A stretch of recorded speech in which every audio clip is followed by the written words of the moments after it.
নমস্কার, কেমন আছো সবাই? মনিস লাইফস্টাইল অ্যান্ড কিচেন থেকে আমি মনি। আমার একটা নতুন ব্লগে সবাইকে স্বাগত।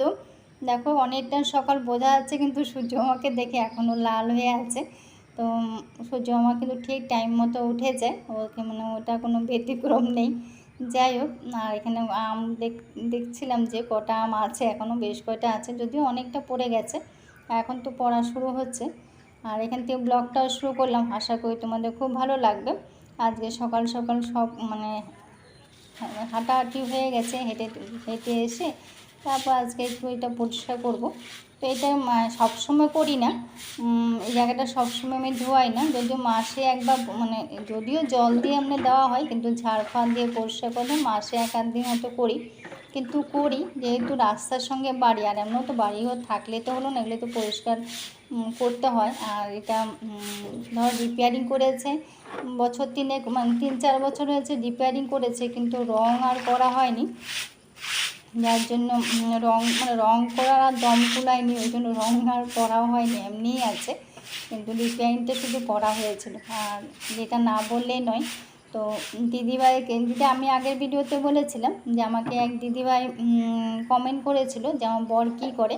তো দিদিভাই যখন ভিডিওটা দেখছিল না, তখন দিদিভাই দেখতে দেখতে ভাবছে আর কি কোন দিদিভাইয়ের নামটা আমি মানে বলি কি না, কিন্তু নামটা তো আমি বলিনি। তার জন্য দিদিভাই অনেক কৃতজ্ঞ আমাকে জানিয়েছে, কেননা দিদিভাই খুব কষ্ট পেয়েছে মানে শুনে আর কি। তারপর বলছে আমার খুব খারাপ লেগেছে, আমি না জিজ্ঞেস করলেই পারতাম। তো বললাম না, এটা তো জিজ্ঞাসা তো করাটা কোনো অপরাধ না, যেহেতু সোশ্যাল মিডিয়াতে আমরা সবাই আছি, একে অপরকে আমরা তো জিজ্ঞাসা করতেই পারি। আর নাম না নেওয়াটার এটা একটা বড় রহস্য আছে, যে যদিও আমি দিদিভাইকে বলেছি, দিদিভাই কিন্তু খুব কষ্ট পেয়েছে। না, আমি বলেছি দিদিভাই কোনো কষ্ট পেও না, এটা তো তুমি যে আমাকে সান্ত্বনা দিয়েছো, এটা তো বড় পাওনা, এটাই আমার কাছে অনেক পাওনা। যাই হোক, আসল কথা কী জানো তো, কমেন্ট পড়তে গেলেও বা কমেন্ট লিখতে গেলেও কিন্তু আমার চশমার দরকার আর কি, বুঝতে পারছো? মেন হলো কি, আমার পঞ্জিকা যদি পড়ি তখনও আমার চশমা লাগে। আসল কথা হলো আমি ছোটো লেখাটা আমি দেখি না, যার জন্য আমার চশমা লাগে। আর এমনিতে আমার অসুবিধা হয় না, এমনিতে চশমা আমি ব্যবহার করি না। যখনই কমেন্ট দেখার সময় বা লেখার সময় আমাকে চশমাটা দরকার পড়ে, নাহলে তো আমি সবসময় তো ব্যবহার করি না। আর যেহেতু ভয়েসটা আমি দোতলায় এসে উপরে দিই, তো তখন আমার আর চশমাটা আনতে ভুলে যাই। ভোলার তো একটা রোগ আছেই, আর এটা তো যেহেতু সবসময় ব্যবহার না করলে ভোলাটা তো আরও মানে অস্বাভাবিক কিছু না, মানে ভোলাটা হয়। আর যদিও আমি স্ক্রিনশট করেও রাখি না, কিন্তু চশমা আনতে আমি মানে ভুলেই যাই, আনাই হয় না, যার জন্য বলাই হয় না নামটা। ওই জন্য দিদিভাই মানে কোনো এক দিদিভাই বলেছে, সেটাই বলি সবসময়, যদি কোনো একটা মানে কমেন্ট বলতে যাই তখন কিন্তু এই কথাটাই বলি, নামটা আমার বলা হয় না। আসল কারণটা আজকে বলিয়ে দিলাম। যাই হোক, কথা একটা আছে না, অনেক সময় কিছু ভুল বুঝাবুঝিতেও কাউকে সুখ দেওয়া যায়। দেখ, দিদিভাই অনেকটা মানে যখন ভিডিওটা মানে দেখছিলেন, তখন কিন্তু অনেক মানে লাস্টে আমি নাম বলি কিনা সেটাই ভাবছিল, কিন্তু যখন নাম বলিনি তখন দিদি আমাকে অনেক ধন্যবাদ জানিয়েছে, কিন্তু আসলে সেটা তো নয়। কিন্তু নামটা তো আমি বলতে পারিনি, যেহেতু চশমা ছিল না। আর যাই হোক, নাম না বলাতে দিদিভাই খুশি হয়েছে, এটা তো আমার এটাও একটা বিশাল পাওনা। কিন্তু নাম না বলার কারণটা কিন্তু অন্য ছিল, কিন্তু দিদিভাই বুঝেছে অন্য। যাই হোক, যেটা হয়ে গেছে হয়ে গেছে, আর এটা কষ্ট পাওয়ার কিছু না। সবাই খুব সুন্দর সুন্দর কমেন্ট করেছো, সবার কাছে আমি অনেক কৃতজ্ঞ। এটা তো কথা তো ঠিক কথা। আসলে কি বলো তো, কখন কার জীবনে কি আসে কেউ বলতে পারে না। এটা তো এটা তো হতেই পারে, তাই না বলো? কখন এটা তো মেনে নিতেই হবে। আগে জানো তো, আমি এই সিঁড়ি দিয়ে উঠেও কিন্তু আমি টালিগুলি পরিষ্কার করতাম, এখন যদিও করি না, এখন এগুলো করা সম্ভবও না, এখন তো বয়স হচ্ছে, এখন এগুলো করা সম্ভবও না, করিও না। আর এখন হাতে সে জোরও নেই, এখন যেটুকু না করলে নয় সেটুকুনি করি। কিন্তু আগে কিন্তু আমি ডালিগুলিও সবটাই পরিষ্কার করতাম, কিন্তু আগে নিজের হাতে। তো করতে কিন্তু ভালোই লাগে, নিজের কাজ নিজে করতে কিন্তু আমরা সবাই ভালোবাসি।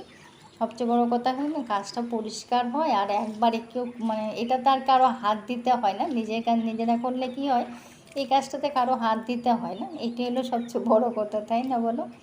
আর যেটা বলছিলাম, তো এমনি যখন যেমন তখন তেমন একটা কথা আছে না, সেটাই আর কি, কিছু করার মানে কম মানে বলার নেই। তো আমি এইভাবে আমরা আছি, এটা ঠিক, একটা কথা ঠিক।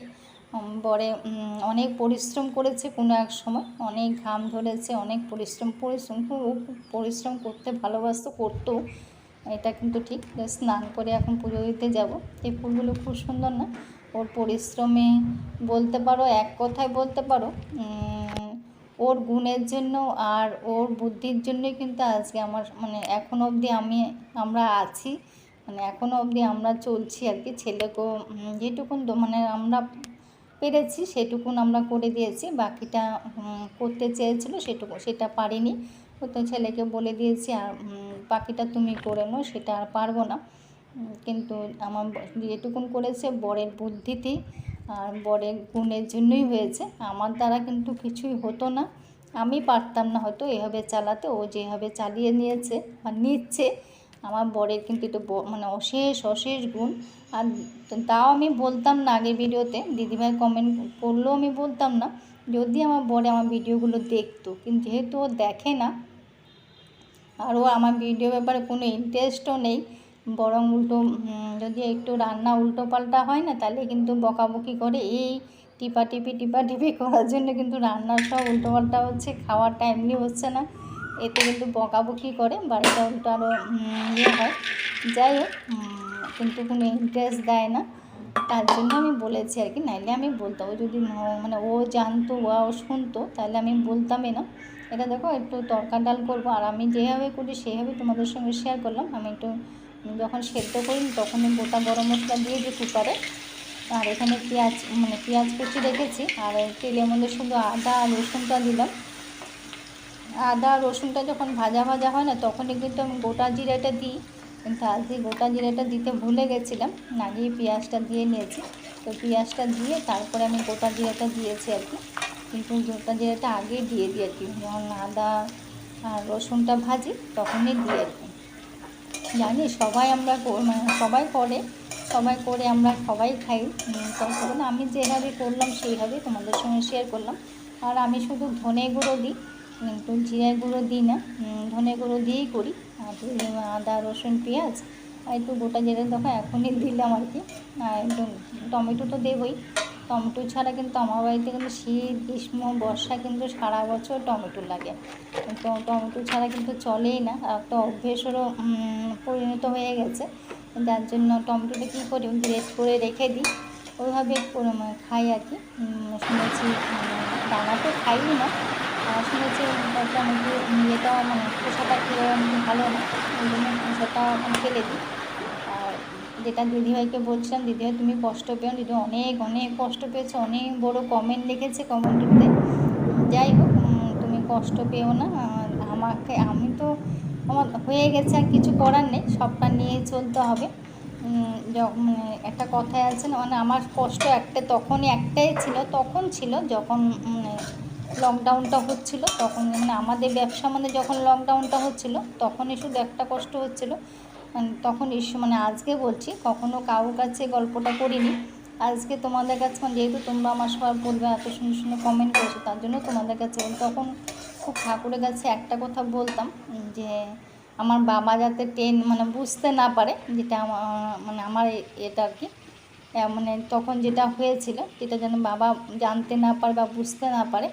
কিন্তু কথা একটা আছে না, তুমি যতই পরিকল্পনা করো না কেন, কিন্তু ঈশ্বর যেটা চাইবেন সেটাই হবে, এটাই হলো কথা আর কি।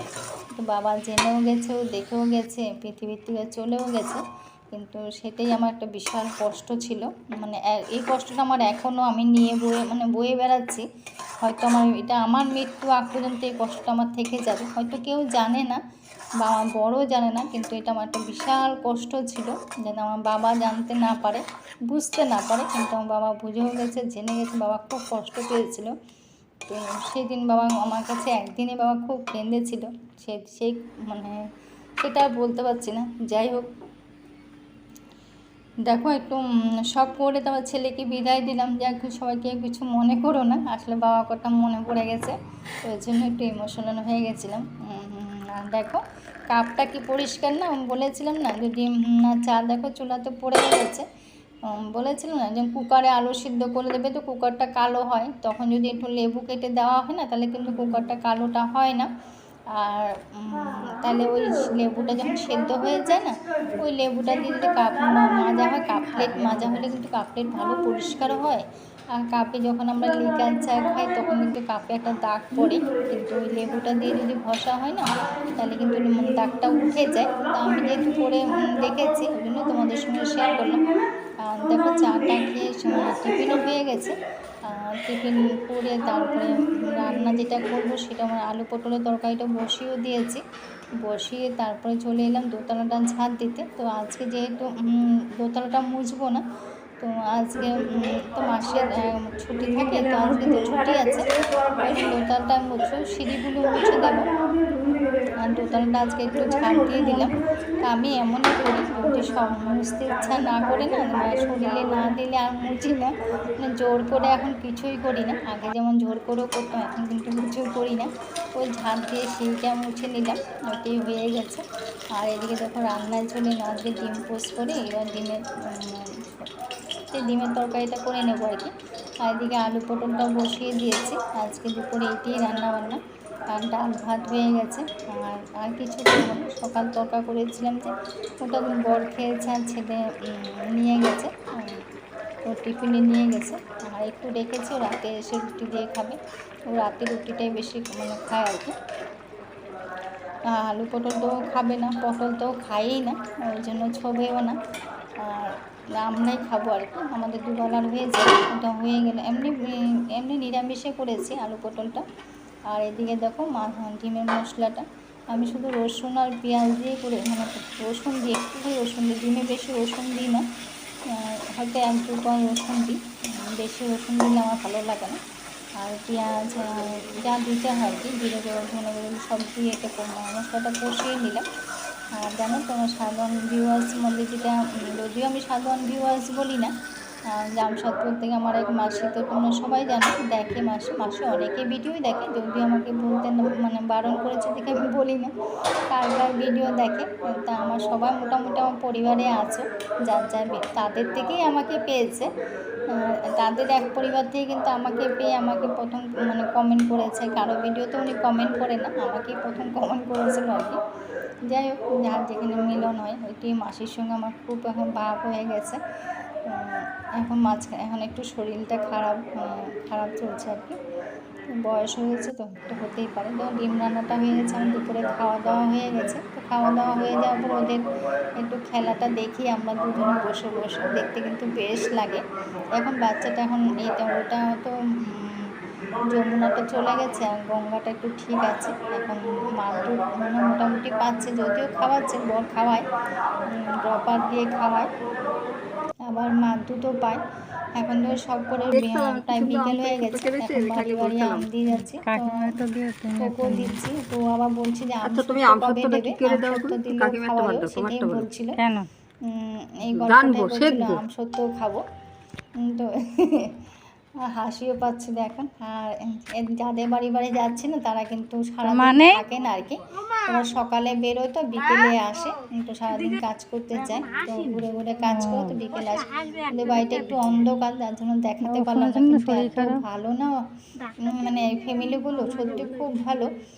জানো তো আমার শাশুড়িমা যখন মারা গেছিলেন তখন কিন্তু ওরা আমার পাশে ছিলেন, যতক্ষণ আমি ছিলাম তা পরের দিন তো আসাম চলে গেছি, যতক্ষণ ছিলাম কলকাতায় ততক্ষণ কিন্তু ওরা আমার পাশে ছিল, আমার সবটা ওরা করে দিয়েছে। এত এখনও যদি কোনো রকম অসুবিধা হয় না, ওরা কিন্তু ঠিক একটু খালি বলতে হয়, ঠিক চলে আসে। আর আসলে কি ওরা বিকেলবেলা দিয়ে রান্না করে নেয়, যেহেতু ওরা সকালবেলা বেরিয়ে যায়, তো ওই জন্য বিকেলবেলা ওরা রান্না টান্না সব শেষ করে রাতে সব রান্না কি খাবার জল দিয়ে রাখে না কি বলে, রেখে তারপরে দুপুরবেলায় আসে। সেটাই বলছিল, এটা আরেক বাড়ি, সেটাই বলছিল রাতে রান্না যদি না করে রাখি তাহলে দুপুরে ছেলে খেতে পারবে না, অসুবিধা হয়, সেই গল্পটাই করছে। তো আজকে ভিডিওটা এখানে শেষ করব। কেমন লাগলো কমেন্ট করে, সবাই ভালো থেকো, সুস্থ থাকো। দেখো ওদের বাড়ি মেয়েও বলছে আমাদের বাড়িতেও মেয়েও আছে, যাবি নাকি সেটাই জিজ্ঞেস করলাম। যাক, আমি এখন বাড়ি যাচ্ছি, আর তোমাদের সঙ্গে বিদায় নিয়ে আমিও বাড়ি চলে যাচ্ছি, তোমরাও বাড়ি চলে যেও। সবাই ভালো থেকো, এই গরমে সবাই ভালো থেকো, জল খেও বেশি।